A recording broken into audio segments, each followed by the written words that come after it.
truth is, the darkness is in all of us.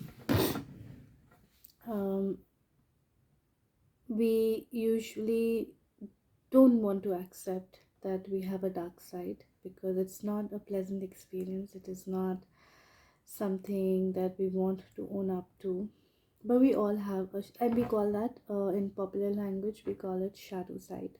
We all have a shadow side, and especially in Kali Yuga, this is how human beings are. We have a good side and we have a bad side. But what happens is mostly is that we are in inner conflict because we are always fighting good with evil, good versus bad, and we try to suppress all our negative qualities, and we try to be righteous, and we try to have morals, and unfortunately what we don't realize is that that is what creates a conflict, inner conflict within us, where we are trying to suppress the darkness that is in us, right?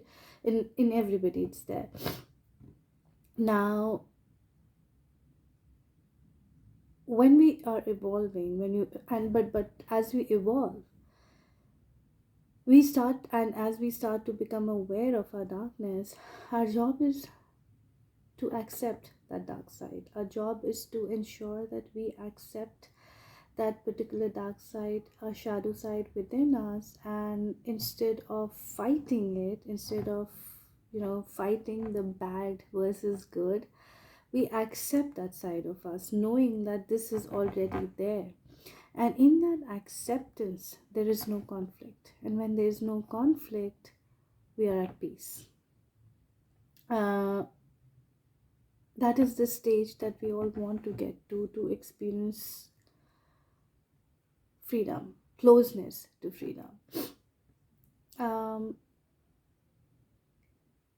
Now, we want to, once we accept our darkness, once we know that, okay, fine, this is the dark side that we have, and these are the things that, while they're existing, I still don't want to bring it on the surface, right? So that is the time when you decide, okay, fine, that is the time when you have boundaries, knowing that, okay, these are the situations that bring out my dark side, so I want to either stay away from the situations that bring out my dark side because I'm already aware of it. I don't want to bring it outside, only because it's not a very pleasant experience, right? Like these negative behavior patterns that we have, that we are already aware of, and it's not easy to be aware of that. Let me clarify that. Like, once, it's not easy to accept that we have a dark side, first of all, because we all want to be good people, we all want to be liked and loved and all of that.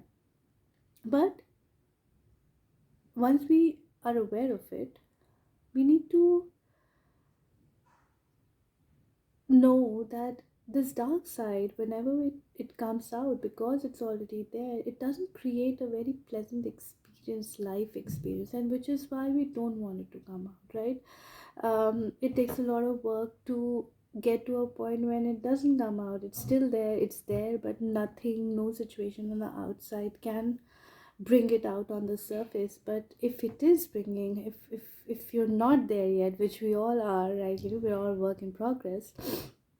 I would stay away from situations and people who instigate the dark side in you. This is what we call boundaries sometimes, it's not always about staying away. Also, it is also understanding your needs, you're communicating them. Those are sometimes boundaries where you're like, there are people around you, for example, and they're bringing out this negative thinking pattern, negative pattern in you. You're aware of that negative pattern and you love that person. You will need to communicate that this is not working and this is working. So, which is when communications becomes a key in relationships. And that is why, how it comes down to communication. In order to relate to other people, in order to relate to ourselves, we have to first become aware of our positives, our negatives, our needs. And our needs also come to an understanding. We understand our needs only when we understand ourselves first, right? So communication in the end becomes an expression of what you need in order to have a better life experience, so you can be at peace, That's the whole point. That's the whole point. Unless we are at peace, we won't be able to relate to others in a peaceful way.